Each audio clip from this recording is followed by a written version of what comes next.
सीमा पर जल्द उतरने वाले हैं भारत के नए फौलादी योद्धा। बॉर्डर पर चीनी J-20 को मसल डालने भारत उतार रहा है 400 तेजस मार्क 2 और एमका मार्क 1 का भयंकर तूफान। दोस्तों, देश के पड़ोसी दुश्मन चीन ने सीमा में अपनी धमक दिखाने के लिए अपने 5वीं पीढ़ी के विमान J-20 तैनात कर दिए हैं, जिसके जवाब में देश ने अपने राफेल विमानों का बेड़ा उतारा है। इसके अलावा इनकी संख्या में इजाफा करने के लिए फिर से बड़ी डील करने वाला है। दरअसल भारत अपने वायुसेना के जखीरे में फाइटर जेट की तादाद बढ़ाने में लगा है, जिससे किसी भी चुनौती को बर्बाद किया जा सके। फिलहाल 42 स्क्वाड्रन में से 31 स्क्वाड्रन ही हैं, बाकी के लिए विमानों की खरीद की जा रही है। वहीं हिंदुस्तान एरोनॉटिक्स लिमिटेड तेजस विमानों को बनाने में लगी है, जिससे देश के जंगी विमानों की संख्या में इजाफा हो सके और चीन के इरादों को बर्बाद किया जा सके। जबकि पाकिस्तान ने भी चीन के दूसरे तैयार हो रहे 5वीं पीढ़ी के विमान को खरीदने का मन बना लिया है, जिससे देश की चुनौती बढ़ गई है। ऐसे में यह बेहद जरूरी है कि भारत अपने 5वीं पीढ़ी के विमान के लिए तेजी से कदम बढ़ाए। देश एमका फाइटर जेट पर काम कर रहा है, लेकिन इसे लेकर देरी हो रही है। इसकी वजह है कि हिंदुस्तान एरोनॉटिक्स लिमिटेड सेना के मिले ऑर्डर को पूरा करने के लिए तेजस MK-1 का निर्माण कर रहा है। इसके बाद वो तेजस MK-2 का निर्माण करेगा और इन सब के बाद एमका फाइटर जेट का नंबर आएगा। दोस्तों, देश भले ही स्वदेशी फाइटर जेट बना रहा है, लेकिन अभी तक इंजन के मामले में हमें सफलता नहीं मिली है। इसके लिए कावेरी इंजन पर काम किया जा रहा था, लेकिन वो मिशन कामयाब नहीं हो पाया। वहीं सरकार किसी भी कीमत पर 400 तेजस मार्क 2 और एमका मार्क 1 बनाने का प्लान बना चुकी है, जिसके लिए बहुत बड़ा कदम उठाया गया है। सवाल उठता है कि कावेरी इंजन क्यों नहीं हुआ सफल? इसे लेकर क्या आ रही दिक्कत? एयरक्राफ्ट को ताकतवर बनाने के लिए क्या किया गया फैसला? 400 तेजस मार्क 2 और एमका मार्क 1 के लिए किस इंजन का होगा इस्तेमाल? तो दोस्तों, इस बारे में जानने के लिए वीडियो को अंत तक देखिए।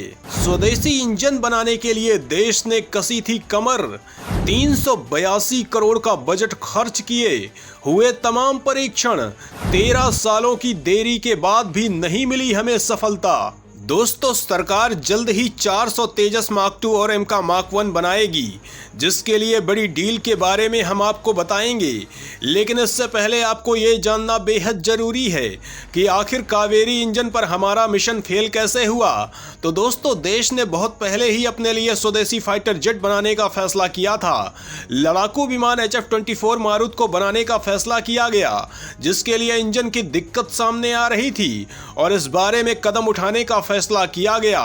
पहले इसे ब्रिस्टल ऑर्फियस 12 इंजन का इस्तेमाल करके बनाने की योजना थी, लेकिन जब इंजन बनाने के लिए नाटो के साथ बात नहीं बन पाई, तो भारत को ब्रिस्टल ऑर्फियस 703 को लेकर काम करना पड़ा। बेंगलुरु में गैस टरबाइन रिसर्च एस्टेब्लिशमेंट ने आफ्टर बर्नर के साथ ऑर्फियस 403 का एक वर्जन तैयार किया, जिससे इंजन की ताकत बढ़ जाए, लेकिन इंजन विमान के लिए फिट नहीं हो सका। 1983 में सरकार ने 560 करोड़ रुपए की लागत से multi role light combat aircraft बनाने को मंजूरी दी, जिससे MiG-21 को बदला जा सके।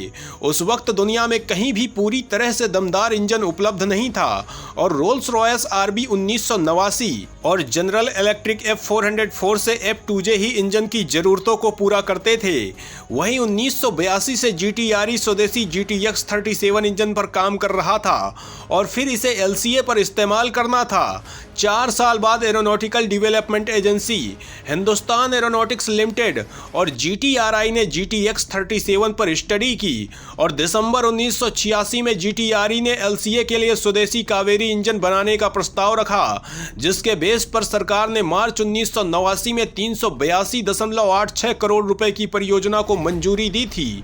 जबकि GTRE ने 9 प्रोटोटाइप कावेरी इंजनों के साथ साथ 4 कोर इंजन विकसित किए, जिनका 3217 घंटे परीक्षण किया गया था, पर वे एक लड़ाकू विमान को ताकत देने में फेल हो गए। CAG ने बताया कि 442% की लागत में वृद्धि और लगभग 13 वर्षों की देरी के बावजूद GTRE एक इंजन देने में असमर्थ रहा है, जो LCA को पावर दे सकता था, लेकिन बाद में विदेशी इंजन का इस्तेमाल करना पड़ा।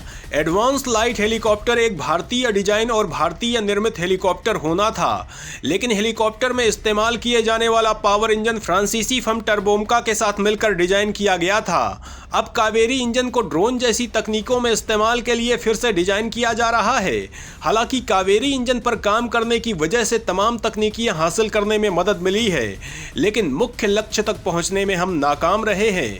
दोस्तों, अगर इसकी विफलता के कारण की बात करें तो metal science, infrastructure, testing facility और न्यूक्लियर टेस्ट के बाद तकनीक देने में पाबंदी ने उस वक्त हमें इंजन तक पहुंचने नहीं दिया। कोई भी देश, यहां तक कि हमारे सबसे करीबी दोस्त भी जेट इंजन के लिए तकनीक देना नहीं चाहते थे।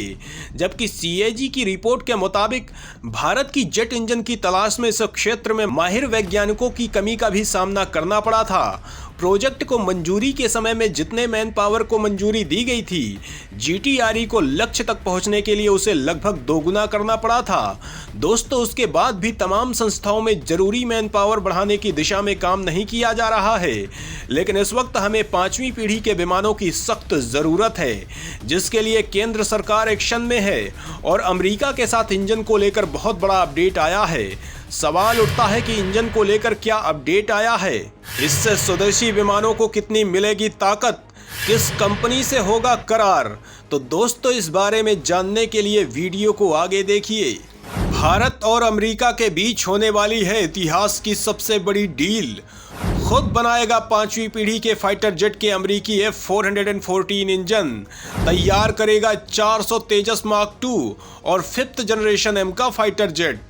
दोस्तों, भारत और अमेरिका के बीच इतिहास की सबसे बड़ी डील आखिरी दौर में है, जिसके बाद से फाइटर जेट के इंजन को लेकर दिक्कत दूर हो जाएगी और देश के अंदर ही 5वीं पीढ़ी के विमान एमका के लिए इंजन बनने शुरू हो जाएंगे। लंबे वक्त के बाद ये सफलता अब मिलने वाली है। इस इंजन का इस्तेमाल करके 400 तेजस मार्क 2 बनाए जाएंगे और वायुसेना के बेड़े को मजबूत बनाया जाएगा। देखते ही देखते चीन के मंसूबे बर्बाद हो जाएंगे। दोस्तों, मोदी सरकार के तीसरे कार्यकाल में चल रही बातचीत को फिर से आगे बढ़ाया जाएगा, जिससे अमेरिकी F414 इंजन की तकनीक ट्रांसफर का सौदा हो सके।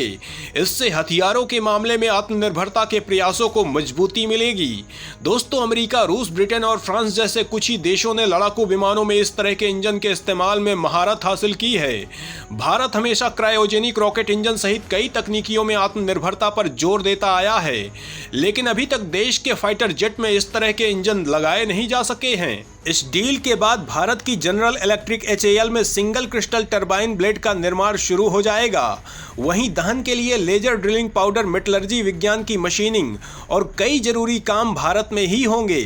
साथ ही कंप्रेशन डिस्क और ब्लेड का निर्माण भी भारत में होगा और भारतीय वायुसेना के पास विश्वसनीय और लंबे समय तक चलने वाले जेट इंजन होंगे। इन जेट इंजनों को कई हजार घंटे तक ओवरहॉल किया जा सकता है। भारत अभी रूस से जो जेट या इंजन लेता है, उन्हें अक्सर कुछ 100 घंटों में ओवरहॉल की जरूरत होती थी। दोस्तों, अगर इस इंजन की खासियत की बात करें तो यह इंजन 22,000 पाउंड या 98 kN के थ्रस्ट क्लास में है। इसमें full authority digital electronic control जैसी तकनीक है। इंजन को कंट्रोल करने का तरीका पूरी तरह से डिजिटल है। मौजूदा वक्त में 8 देशों के पास F414 इंजन से चलने वाले विमान या तो इस्तेमाल में है या ऑर्डर दिए जा चुके हैं। दोस्तों, अमेरिका 80% तक की तकनीक ट्रांसफर को तैयार है, जो स्वदेशी विमानों को बेहद मजबूत बनाएगा। तो दोस्तों, इस बारे में आपका क्या विचार है, बताना ना भूलें।